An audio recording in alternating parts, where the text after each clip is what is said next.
we go. Everywhere people wanna know. People wanna know People wanna know who we are. who we are. So we tell them So we tell them we are the people, we are the people, the mighty, mighty people, the mighty, mighty people, fighting for justice fighting for justice and no more deportation. and no more deportation. Woo! Hello and welcome everyone. My name is Claudia and I have the honor of serving as the organizing director of United We Dream, and I will also be your MC for today's press conference. I want to give a special thank you to Senator Durbin and his staff for holding it down with us today. We are here as the Home is Here campaign because this Sunday, June 15th, DACA is turning 13. DACA is becoming a teenager. Woo! Through over a decade of court challenges and attacks from anti-immigrant politicians, we, the people, have been the ones to keep DACA alive. 13 years ago, DACA became a beacon of hope, a promise that young immigrants could dream, live, and thrive without fear.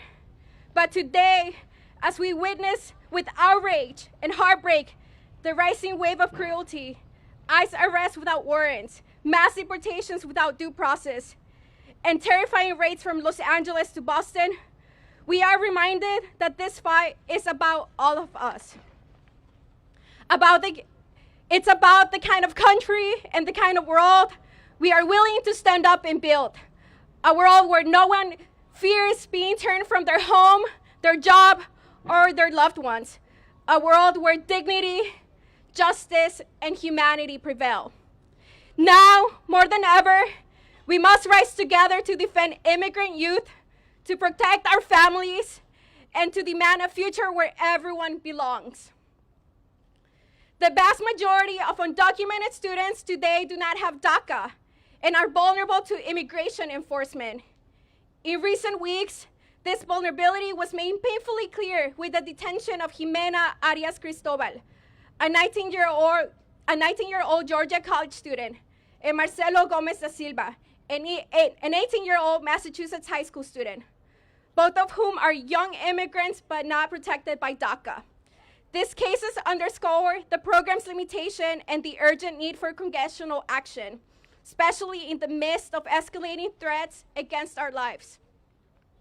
What we've seen in recent weeks, and especially this past weekend in Los Angeles, the deployment of National Guard and Marines to our streets, far beyond the limits of legal authority, is not about safety. It's a deliberate move to intimidate, to escalate violence against our communities, and to lay the groundwork for mass deportations across this country. This is just the tip of the spear. The writing on the wall could not be clearer. We must come together, we must organize, and we must deliver permanent protections now. The Home is Here campaign is deeply grateful to have the support of champions like Senator Durbin and Senator Padilla, Representative Sylvia Garcia and Representative Delia Garcia, all whom are here today to once more commit to this fight to win protections for immigrant youth and our families. I also want to express our deep gratitude for our Home is Here partners and allies, NILC, CASA, Forward.us, Voto Latino, CARE, Make the Road, and so many others who advocate and mobilize in defense of our people day in and day out. Can we give them a shout out? Woo! Now, it is my pleasure to introduce our first speaker, California Senator Alex Padilla. Woo!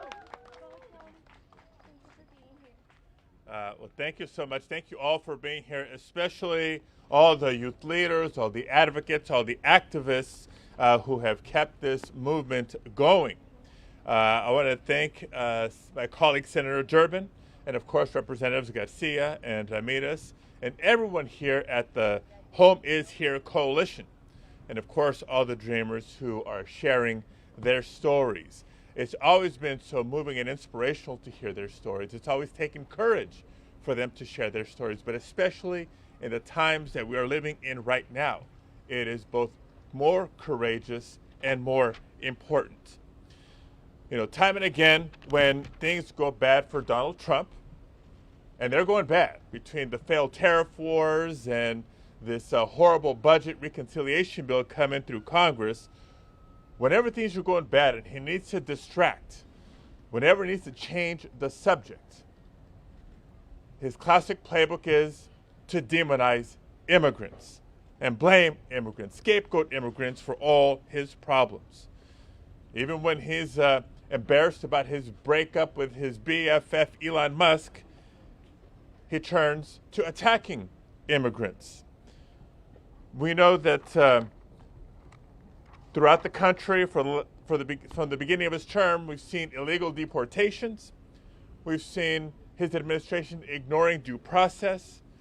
Now we see ICE raids in my hometown of Los Angeles, California. And so this week, as we should be celebrating the 13th anniversary of DACA and our unfinished business, I understand the fear that hundreds of thousands of dreamers have because they feel even more at risk. Dreamers are our neighbors.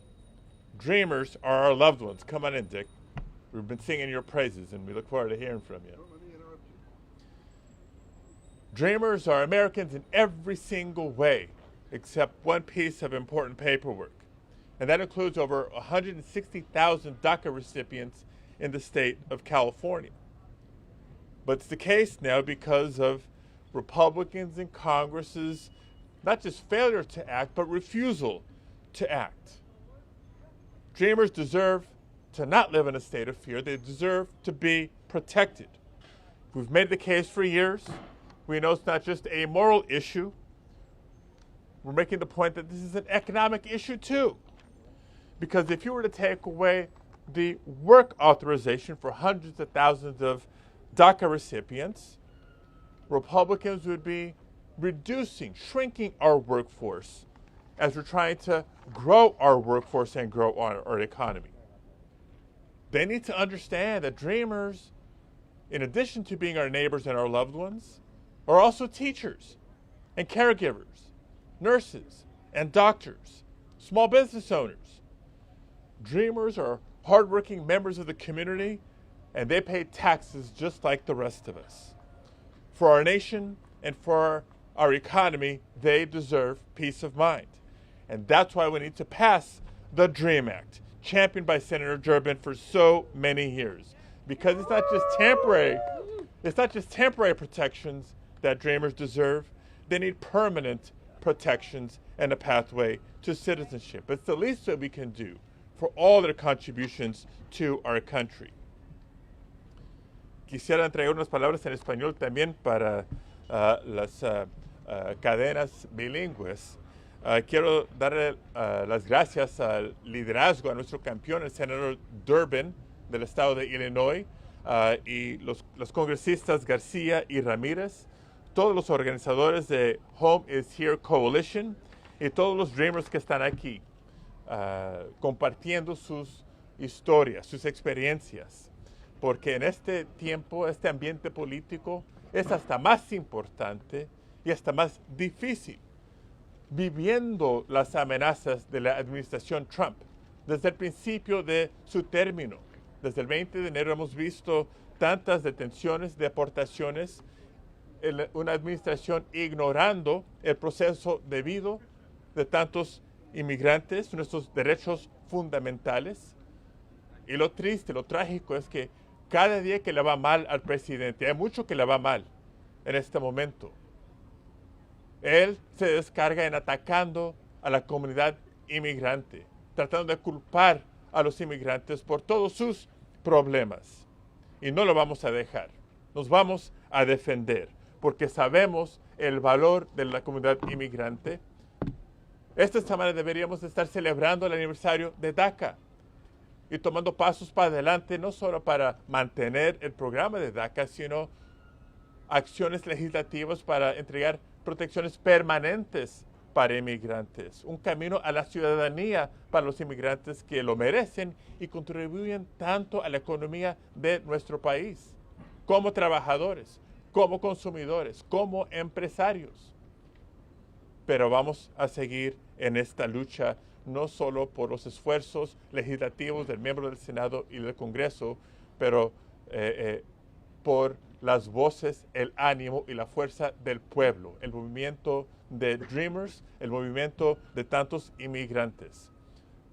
Muchísimas gracias por su liderazgo, por sus voces y por sus acciones. Seguiremos luchando hasta la victoria. Gracias. Now, I'm going to take the honor, I'm sorry, not sorry, to introduce my friend, my colleague, someone who's welcomed me, taken me under his wing since I arrived in the Senate in 2021 and was appointed to the Senate Judiciary Committee. I get to serve as, well, now the ranking member, no longer the chair of the Subcommittee on Immigration, but the chairman of the Senate Judiciary Committee and the champion, longtime champion for the DREAM Act, Senator Dick Durbin. It is difficult to take someone who is so tall under your wing. But I tell you, he is my partner in this effort, and he is a leader on the issue of immigration, and I'm glad to be his ally now in this announcement today. It was over 20 years ago that we discovered a gross injustice. A little girl brought to the United States at the age of 2 grew up in the city of Chicago in a poor family. She struggled through public schools, but she was a great skilled musician. She could play the piano, and she was going to apply for the Manhattan Conservatory of Music in Juilliard, and there was a question on the application, what is your citizenship? And she said to her mother, what should I put? Her mother said, I don't know. We never in any way tried to get you documented. You came in on a visitor's visa years and years ago. What can we do, she said. We'll call Durbin. So they called my office, my Senate office, and we checked on the state of the law then and now. And the law was very clear. Teresa Lee had to leave the United States for 10 years and apply to come back in. 10 years! This 18-year-old girl who only knew the United States as her home would have had to leave for 10 years. It didn't seem fair. She didn't make the decision not to apply for a visa. She didn't make the decision on documentation. Her parents made the decision. She led a good life. She was a good student, a great musician, and she deserved a chance. And that's why we introduced the DREAM Act more than 20 years ago. We tried our best to pass it in the Senate in many different ways. Sometimes we'd pass it in the Senate, the House wouldn't. Sometimes we couldn't get 60 votes, sometimes we could. We just couldn't get it through. And then a colleague of mine from the Senate by the name of Barack Obama happened to get elected to the presidency of the United States. And I wrote a letter to him and said, by executive order, what can you do to protect the dreamers? And after long months of work and preparation, they came up with DACA. And what you see behind you is DACA.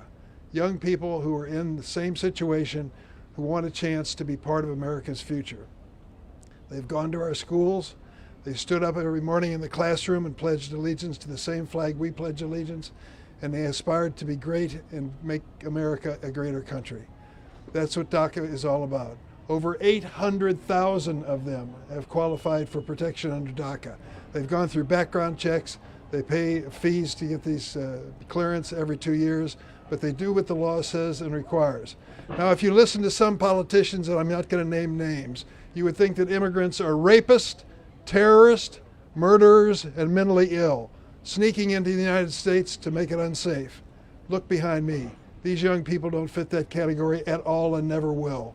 They are good, contributing people to the United States, and they want to do more. That's what DACA is all about. This anniversary should be a reminder that when we talk about immigration, it depends on a lot of different stories. My mother was an immigrant to this country.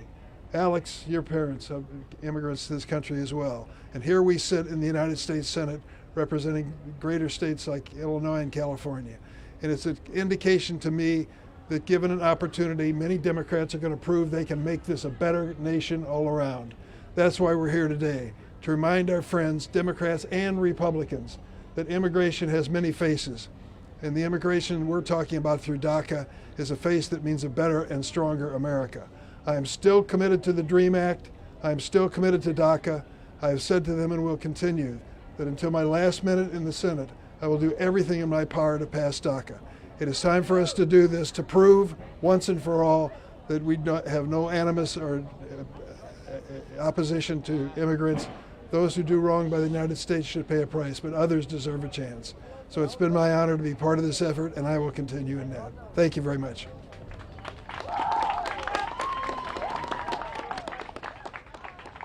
Thank you, Senator Padilla and Senator Durbin, for being with undocumented young people and our families. Up next, I would like to invite Aiden, who is a DACA recipient and undergraduate studying computer science. Thank you. Hi, everyone. Thank you for being out here today as we mark the upcoming 13th anniversary of the DACA program. As Claudia mentioned, I'm Aiden, a college student studying computer engineering and also a DACA recipient. I've lived my entire life here in the DMV. I came to the US when I was around 2 years old. I have known no other country except America as my home. I'm an extremely active student on my campus, from being part of alumni boards, taking on internships, apprenticeships, to engaging in philanthropic fundraising. I've made it my mission always to find whatever ways I can grow as an individual, but also find ways to give back to my community.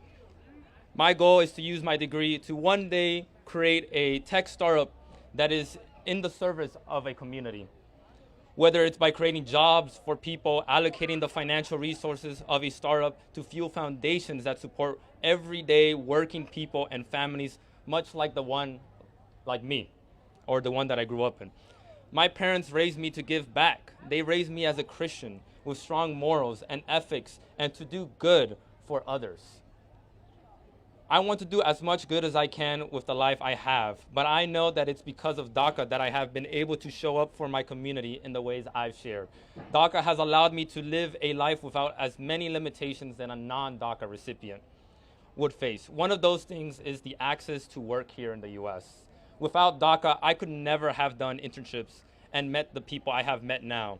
I could have never planned a future for myself centered on helping others. DACA is what has propelled me to a position where I can be a leader on my campus. The truth is, without DACA, I would be in the position that already many undocumented students who don't have DACA face today. I would have had to shift my focus and prioritize simply surviving in this country. DACA has given me protection. It's given me a safety net. It's empowered me to advocate for other students and fight for better resources on campus and not be as afraid to speaking out would mean being torn to the country that I love so much. DACA has allowed me to find my voice, to live free of the fear I know so many others feel without DACA.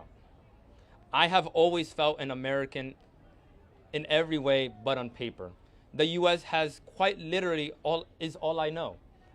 If I were to get deported, I would immediately struggle to survive. I'm someone who takes immense pride in being raised in the United States. While I have every reason to feel hatred after being discriminated against because of my identity, I've seen the ways hardworking people like my parents had to work twice as hard than the average person just to make ends meet. I still love this country. Like, I love it maybe even more than some Americans do. As we approach the 13th anniversary of DACA, this moment is a reminder that DACA recipients like me and our families are integral to this country. This is our home, just as much as it is yours. I know there's a way to deliver a pathway to citizenship. A pathway to citizenship would mean I would be able to do so much more and would end so many other 500,000 DACA recipients who call this country home would be able to do. My dream has been to go into public policy and create programs that ensure low-income individuals have the tools and resources they need to care for themselves and their families and make America a better, stronger place. But there's a chance that I could never do any of this without a pathway to citizenship. I commend the work that the members of Congress here with us today have done to champion a pathway to citizenship. And as I close today, I want to take this moment to urge their congressional colleagues to remember their responsibility about helping officials to serve communities. I have always gone about helping people in the ways that I can, despite the limitations of not having citizenship. Every day I make my community proud. I urge Congress to act the moment to serve communities and deliver a pathway to citizenship, because this moment is about all of us, not just DACA, but all of us. Thank you.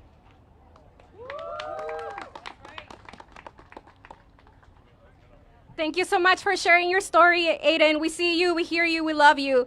Up next, I would like to invite our representative, Delia Ramirez from Illinois. Woo!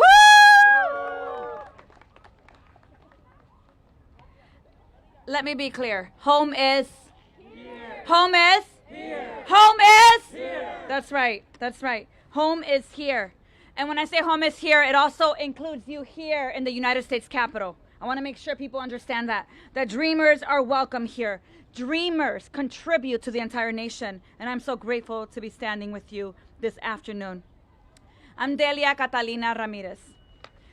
And yes, I'm a congresswoman, I'm a congresista. I represent Illinois' 3rd Congressional District. But I'm going to be honest with you, the most important thing you need to know is that I am the proud daughter of Guatemalan immigrants, that I'm a citizen by birthright, and I'm the wife of an incredible man who until recently was a DACA recipient, a dreamer. And I'm the congresista of a welcoming state that this fascist government attacks, but we will not allow to walk us back our love and our commitment to our immigrant communities. I want to start by acknowledging how difficult these last few months have been. They haven't just been difficult, they have been painful. Some of you are having to make safety plans for your community, for your family, for your immediate family. Some of you are asking, what happens if mom or dad is taken? ¿Quién va a pagar la renta? Who's going to take care of the mortgage? Who's going to go pick up the 7th grader or the kindergartner if in fact I'm not able to pick them up because I got abducted by ICE? Trump, Noam, Holman, Miller, and this whole regime has waged a campaign of terror against our neighbors, against our families, our loved ones, as they advance their fascist agenda and try to cast immigrants as a public enemy. Just last week in New York, in Chicago, and LA, masked ICE agents have ambushed immigrants outside of courthouses, restaurants. Sorry, this mic is a little strange here. Their workplace, kindergarten graduations, all our communities, just to create a sick propaganda that terrorizes our communities. And we know that their policies are dangerous and inhumane, that they're violating the rule of law, undermining due process, and putting immigrants, including DACA recipients, at grave risk. And they're being enabled by this Congress by authorizing millions of taxpayer dollars to the Department of Homeland Security for their terror tactics and introducing and voting for anti-immigrant legislation. Members of Congress who swear to defend DACA recipients and dreamers have put a target on them, on their futures and their well-being by voting for this legislation or voting for this funding. And at this moment, every member of this body has a choice to make. And I'm going to just say it, sin pelos en la lengua. Are you unapologetically pro-dreamer? Or are you out here voting for resolutions that congratulate ICE for violating our rights? Which one is it? Are you protecting those who dare to dream of a better life and have the courage to seek it out? Or are you too much of a coward to remember the dreams that led your ancestors, your parents, your grandparents to these shores? Are you pushing back on the fear-mongering that robs our neighbors of their dignity and questions their inhumanity? Or are you sitting quietly and comfortably by not resisting alongside our community? And listen, I frankly don't care if you're a Democrat or a Republican. We have to make sure that regardless of who you are, that we stand to prove that every dreamer, that every immigrant who calls our nation home, that they know that we stand with them because they're part and fabric of our nation. So on this 13th anniversary of DACA, members of Congress must finally affirm that dreamers and immigrants are seen, are valued, and they're integral to our communities. We have to pass the Dream and Promise Act now. And we must keep fighting fascism, authoritarian power grabs, kidnapping by mass ICE agents, and every brutal, inhumane immigration policy my colleagues, some of my colleagues here, want to advance. And let me be clear, to everyone out here, not a single one of you needs any validation. You are strong. You are powerful. You are resilient. You are courageous. You have been defending our communities, this country, far before some of us got here into Congress. You are essential. You are precious. You are valuable. And you are powerful. And this congresista sees you. Whether you are my brother-in-law or a constituent, I see you. But you do need our solidarity. We need each member of this body to move the needle to real comprehensive immigration reform that reflects the values we claim as a nation. And so I'm going to say it, and I'm going to say it unapologetically.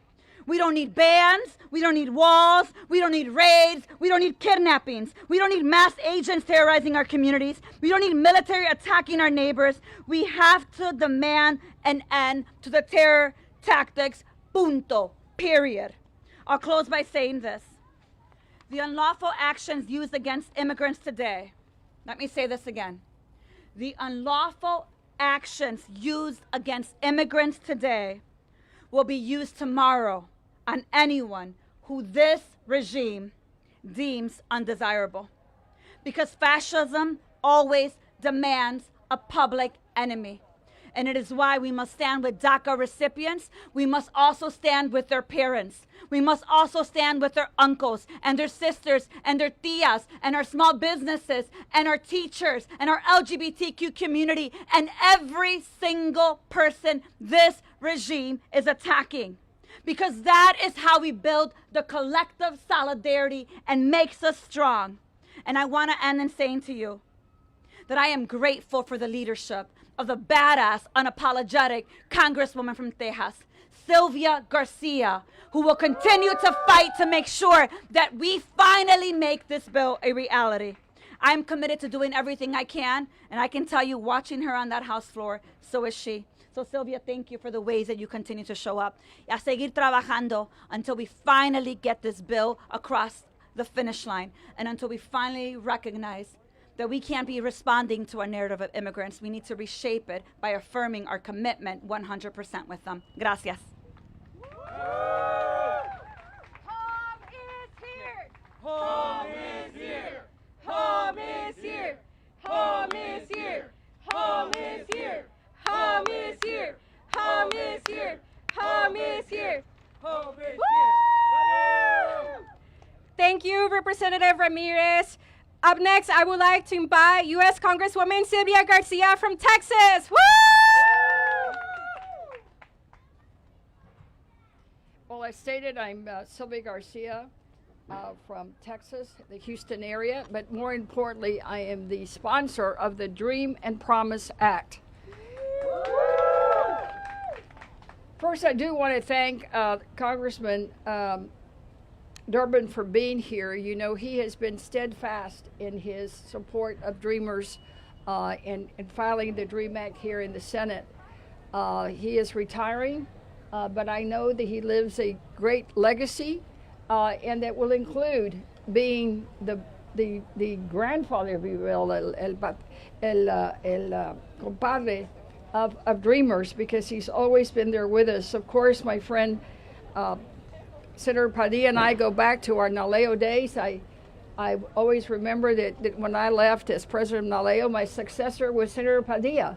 So we've worked together on this issue for many, many years, and it's just so great to be able to do that here with him in the Congress. And of course, my dear friend, Delia Ramirez, I mean, she said I was a badass. Well, she's a chingona. I mean, she just is really tops for any area that she tackles, and I couldn't think of a better partner to work with me on all this very important legislation. Dreamers, soñadores, were brought this to the country through no fault of their own. When people talk about dreamers, they kind of tend to forget that children don't really have a choice of where they go. They kind of follow the parents, right? So all these people who talk punitively and harshly and cruelly about dreamers just don't know what they're talking about. The average DACA recipient was 6 years old when they arrived. 6 years old. That's not even, some places that's not even the first grade. For 13 years, we've told them, if you work hard, you go to school, you give back, then we'll make everything right. But it's not right. Unfortunately, we're still in lingo mumbo jumbo, and shamefully for me, the case is in Houston. So I watch it carefully. I know the judge. I've been a judge. I knew him when I was a judge.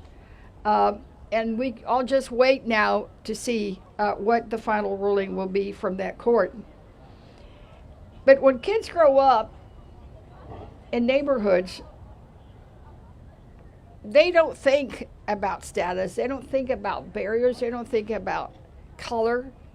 They're very, very, very warm and welcoming. So our dreamers who grew up in our neighborhoods went to the same schools. They pledged to the flag of the United States of America. And they are, in their heart, in their soul, and in their minds, they're American. Recently, I went to northern Mexico to visit with a family that was deported from Texas with their 4 citizen children. Yes, citizen children were deported. And I was talking to one that was a high schooler. And I asked him, how do you feel? And he just felt, he told me in English, of course, because that's all he knows, because he's been a Texan for 13 years in this country legally, because he was born here. And he just said, you know, it's really hard because I really don't know anybody in the village where I live. I have no real connections except my immediate family. I can't even go to school because I'm an American and they don't let me go to school. We're still working on that. He said, I miss my friends. I miss reading my books. I miss my games. Because again, in their heart and soul and mind, they're American because they were born here. But dreamers are like that. They're American in their heart and soul, and that's all that they've known. Matthew tells us that when the Son of Man comes in glory, he will say, I was a stranger and you welcomed me. Because whatever we do for the least of these, we do for him. That's what this nation should be about faith and community and basic decency here in our country. Even the convicted felon in the White House has said that that's not fair, that dreamers have been waiting too long. And I don't usually quote him. In fact, I don't think I ever have before. But on this, he's right. But he should go beyond his words, and he should stop what he's doing with the mass deportation efforts that he has and focus on dreamers who've contributed so much. He should ignore Stephen Miller and actually do something to protect dreamers. It's good for the economy, and it's good for our country, and it's good for all Americans. Since DACA was created, dreamers have contributed $13 billion. That's billion with a B, in state and local taxes. In Texas, my home state alone, they've added $16 billion to our economy every single year. But if we let DACA in, Texas would lose 2,600 jobs a month. That includes hundreds of healthcare workers and educators. So I ask, what kind of country sends away the people who make it strong, the people who contribute, the people who are there with their heart and soul working for America? Well, now we have an American Pope, someone who knows what it means to grow up here, to move, to build a life across borders, and he has said it best. And he said, quote, all of us in the course of our lives can find ourselves healthy or sick, employed or unemployed, living in our native land or in a foreign country, yet our dignity always remains unchanged. It is the dignity of a creature willed by a loved God. Dignity, that's what we're defending. Yes, we know dreamers contribute to the economy. Yes, they are the workforce relied on by many sectors.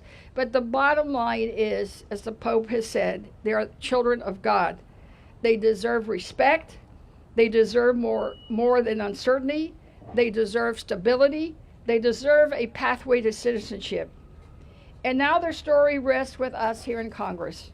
We can fix this. We have a bipartisan bill, the Dream and Promise Act, and the votes to pass it in the House today. 202 bipartisan sponsors. That's the most sponsors we've ever had on the bill. and it's bipartisan, meaning we do have Republican sponsor. We need to get this to the president's desk and hold his feet to the ground to keep his promise to do something for dreamers. We must choose a future when dreamers live not in fear, but with dignity and legal certainty. Now imagine, and I want everyone here behind me to imagine, wouldn't it be great to have a country where dreamers live free, raising families, building businesses, shaping this nation with grit, and hard work. And no matter how many bans, no matter how many rollbacks or political stunts the felon of the White House throws at us, we're not going anywhere. We're here for the fight.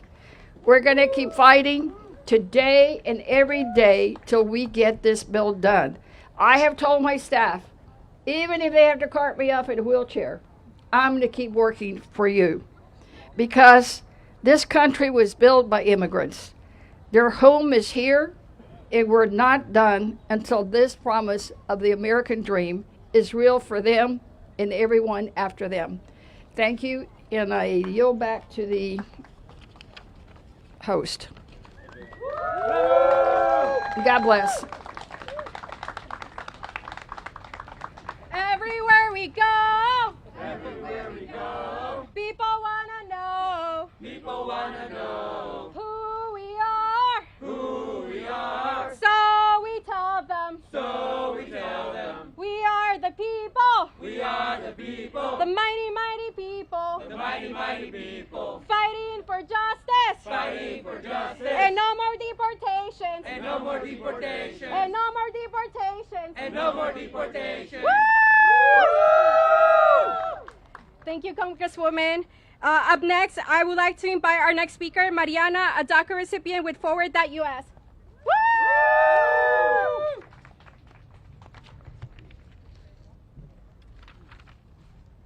Hi folks, my name is Mariana, and I was 11 years old when I arrived to this country.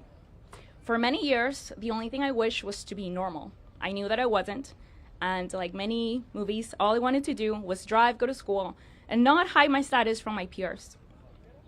That's what DACA gave me. In many ways, it changed my life.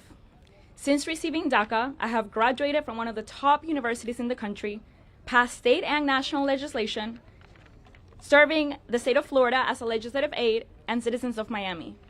Heck, I even danced in the Latin Grammys. I really have done it all. And that's why today I stand confused because I have done everything this country has told me to do. Every paperwork, every appointment, everything they told me not to, I haven't, and everything they told me to do, I've done.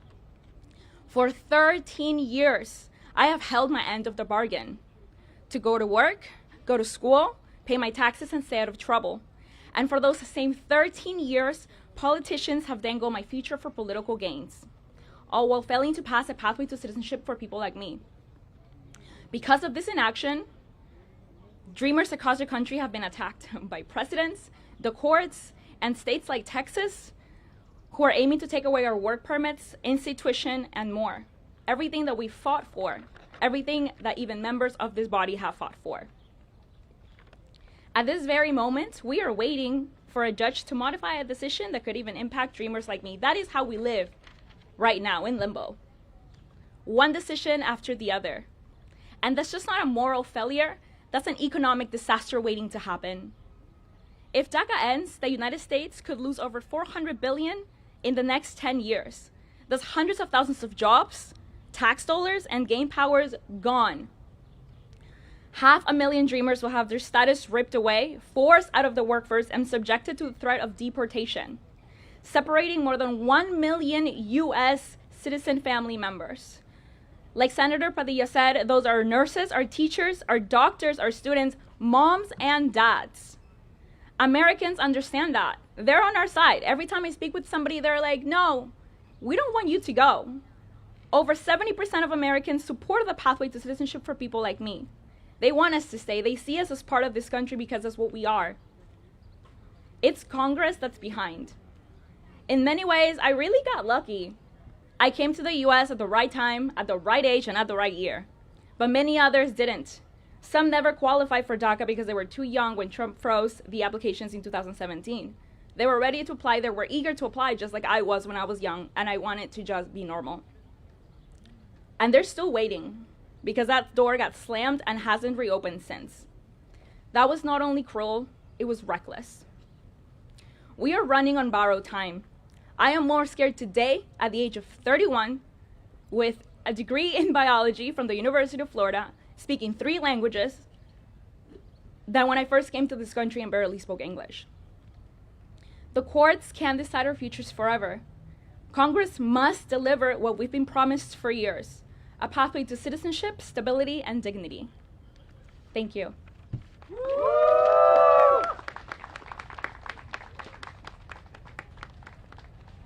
Thank you, Mariana. Up next, we have Todd Schultz, president of Forward.us.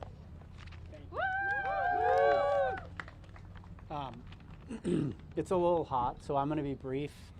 It's an honor to be here. And I think we stand here today, and it's absolutely critical that anybody listening understand the thing that you can do is make clear not just that DACA has worked and been an incredible success, but that DACA shows why giving people that certainty, that legal status, that ability to work and live your life with just a little bit more certainty every day, single day, is absolutely critical for them, and it's critical for our entire country. And if you look at what's happening in Los Angeles, that is made clear. At its core, there is no city in America, there is no city that I know of in the world that has more dreamers, that has more people who've been locked out of the ability to earn permanent status, people who have lived in this country for decades. As the Congresswoman said, the average DACA recipient came to this country at the age of 6 and has lived here for a quarter century. Think about that for a second. People who came here on average at the age of 6, who have lived here for a quarter century. And DACA has, over the last 13 years, helped over 1 million people do extraordinary things. Get a degree in biology and also do very normal, boring things that many of us take for granted. What does it look like to wake up and not have to worry about, is it worth risking driving my kid to school? And when we look to Los Angeles and we see these efforts, let's be clear what they are. They are efforts to take a failed immigration system and weaponize it, to stoke fear and chaos and to provoke. And there is no good system when there are people who have for decades been locked out of the ability to earn status. At its core, the thing that DACA has shown all of us is that giving people the ability to work and live legally is the right step. It is the step in the right direction. Not just for DACA recipients and not just for dreamers, but for everyone here. And that's not going to happen today. We should be clear about that. But we have to do what we can to make that tomorrow. Were DACA to go away, the economic consequences would be devastating. But in the absence of that sort of status, it gives this president the ability to say, I am going to go into courthouses for people who are trying to follow the law. I'm going to go to a Home Depot. I'm going to go and try to stoke as much fear and division as possible.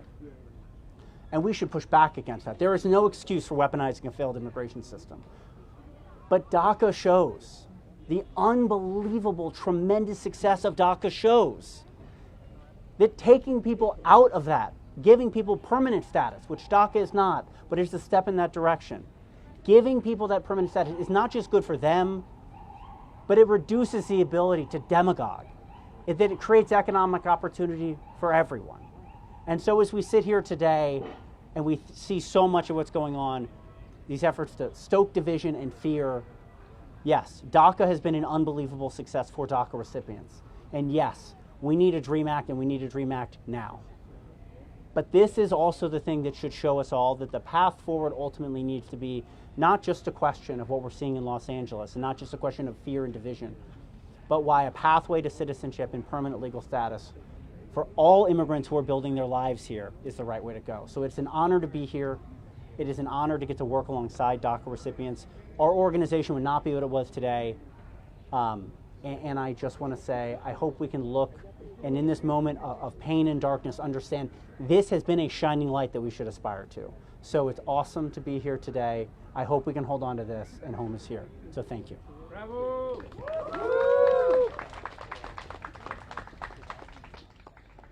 Thank you so much, Todd. Up next, we have Diana from our Home is Here partner, the National Immigration Law Center. Woo! Give it up! Hi, everyone. I am really grateful to be here with you all to celebrate DACA's 13th anniversary. DACA is a teenager. Woo! My name is Diana Pliego, and I am a senior campaign strategist at the National Immigration Law Center, but I'm also a former DACA recipient. I had DACA almost my whole adult life, and I feel so incredibly privileged to have been a recipient of the many life-changing things that I could have only obtained because of DACA. Because of DACA, I was able to go to college and complete my education. DACA brought me and my entire family of 6 out of poverty. It allowed me to work in jobs that aligned with my goals and ambitions. It allowed me to obtain my driver's license and drive to work without fear of a traffic stop going wrong and sending me to a country that I don't know. It allowed me to ultimately be where I am today. But I also want to share today a little bit about Daniel, a DACA recipient that I recently met who is also grateful to DACA and is a shining example of what DACA can open doors to. Because of DACA, Daniel was able to go to college. He became an Archer Fellow in Washington, D.C. and interned at the Embassy of Mexico in a law firm where he helped children apply for asylum. He worked on criminal justice reform, interpreted for victims of trauma, and taught ESL to custodians on his campus. Every single step of the way, Daniel has tried to give back more than he was given, and he is still trying to give back to his community. And all that he has accomplished and will accomplish would not have been possible without DACA. What breaks my heart is that Daniel lives in Texas, where soon he may not be able to get a work permit with his DACA thanks to a politically motivated lawsuit attacking the program. And I can relate to this uncertainty this leaves him with, because I too felt for many years the possibility of DACA going away. It was a constant horror on the horizon. We've been fighting to keep DACA and for a permanent solution for years, and still the only certainty that tens of thousands of Texans like Daniel face is that now they are likely to lose what has allowed them to make great strides and contribute to the communities where they live. This is unacceptable. So on today, on Sunday, on DACA's 13th anniversary, I want us to celebrate all the wonderful things that DACA has done for our communities. But I also want us to remember one very important thing. DACA is not enough. It never has been and it never will be. We need legislation. We need the Dream and Promise Act. And I cannot think of a more urgent time than right now. Over the past several weeks, we have seen our communities under attack in unprecedented ways. We are witnessing violent abuses of power in Los Angeles, California, and communities around the country. The images from this weekend and the past few weeks are in replay in my head. As I have tried to lay down to sleep this week, I have not been able to help but think of how those affected families are sleeping, or probably not. I see the images of fathers trying to be strong for their kids as they are handcuffed and taken to God only knows. I hear the children crying desperately, begging their dad not to go and for their mother to promise her that her dad is coming back, a promise that she could not make. I hear and see a young boy trying to be strong for his mom, assuring her that he is there for her as they are both taken away after attending an immigration hearing, of all things. The cruelty of this administration is constantly seeking new lows, and I know it weighs heavily among many of us. DACA recipients and immigrant youth are already getting caught up in these enforcement efforts as well. In today's Senate Spotlight hearing, we'll be hearing from Jimena, a student with no protections even from DACA, who was unjustly caught in this net, all because of a traffic stop. Because again, DACA has never been enough. And for those of us who were lucky to have it or currently do, we know the truth. Anti-immigrant politicians will not stop until DACA is gone, and they're hoping to kill DACA by 1,000 cuts, quietly and largely lost in this noise around us of everything that's going on. It's already happening. And I remind you that this administration's goal is to strip people of protection so that we can all be subjected to deportation. So I thank you for being here today, but I implore you to also take action. Congress must pass a pathway to citizenship for all DACA recipients, immigrant youth in our entire communities. We are beyond the point of urgency. We need words to become action, and we need allies in this fight of our lives for our communities and for our country. Thank you.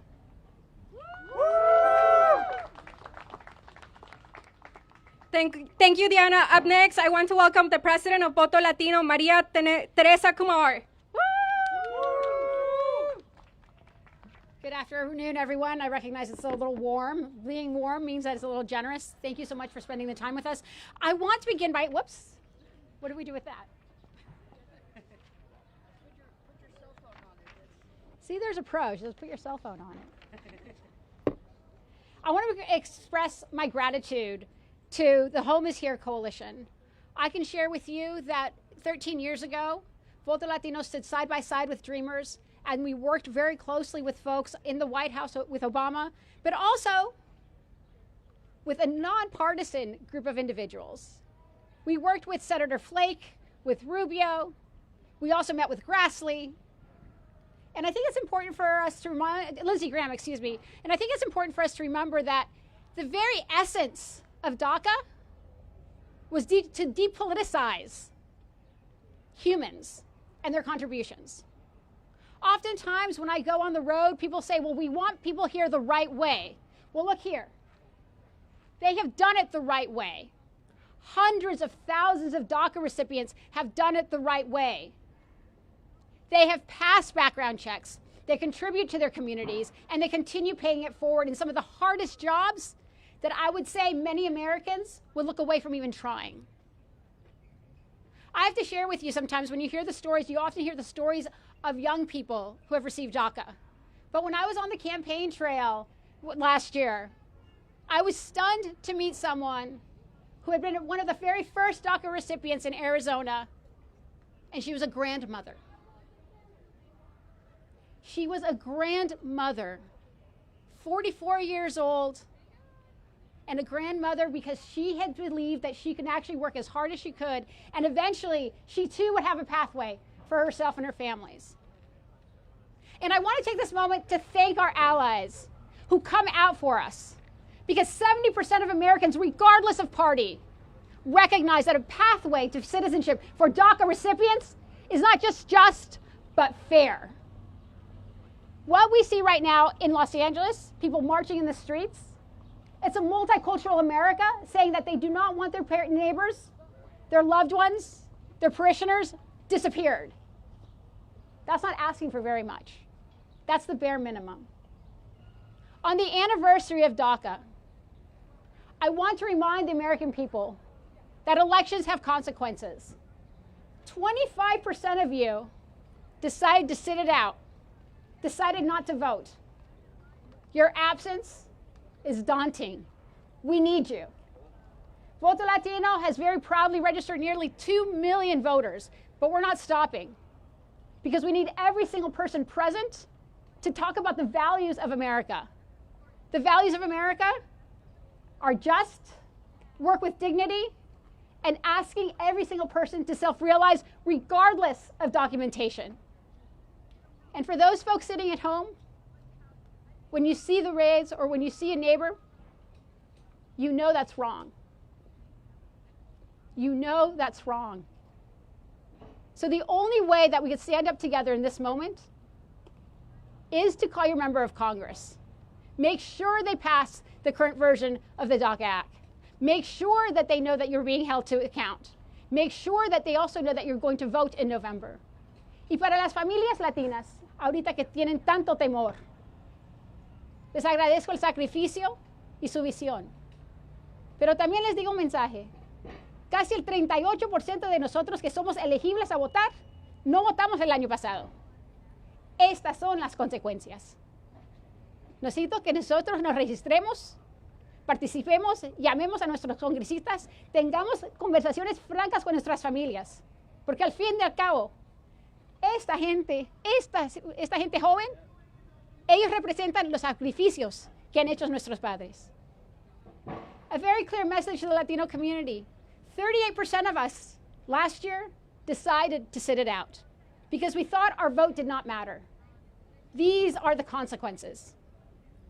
If you have any questions of what you need to do, call your members of Congress. Be supportive. Demand a pathway to citizenship because they've earned it. I look forward to seeing you all on the other side. We have 18 months. Register to vote at votolatino.org, and there's a lot of work to do. Thank you so much. And with that, I bring back to Claudia. Thank you, Maria Teresa. So we're coming to the end of our press conference, but I do want to say a last few words. For 13 years, DACA has provided nearly 1 million people the ability to live, work, and contribute openly to the only country our people have ever called home. Together, we must fight for everyone in our communities because our home is here. Home is here. Home is here. Home is here. Home is here. Home is here. Home is here. Home is here. Thank you, everyone, for coming out today. Woo!